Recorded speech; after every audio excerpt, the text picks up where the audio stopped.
양재 요양병원발 집단 감염이 사망자만 21명을 내는 등 큰 희생을 치렀는데요. 이제 신규 확진자가 줄어들고 치료 병상도 확보가 되면서 조금씩 진정세를 보이고 있습니다. 하지만 교회 성경 공부 모임으로 인한 확진자가 추가로 발생하고 있어 안심하기는 이릅니다. 유희정 기자입니다.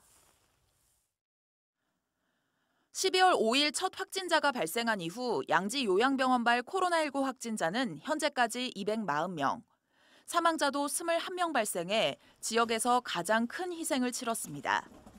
이제 신규 확진자는 나흘째 하루 1명 수준으로 줄어들며 다소 진정세입니다.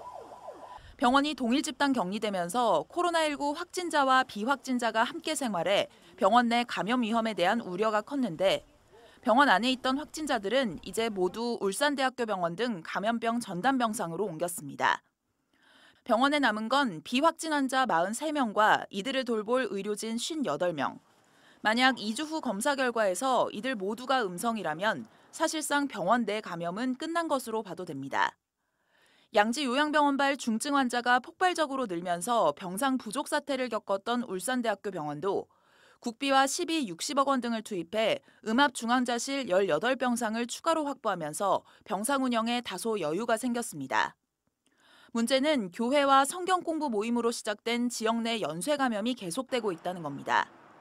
성경 공부 모임에 갔다 코로나19 확진 판정을 받은 울주군 범서읍의 교회 신자는 자신의 배우자에게 바이러스를 옮겼고 지난 20일 모 교회에서 예배에 참석한 50대 여성과 이 여성의 10대 자녀도 코로나19 확진 판정을 받았습니다.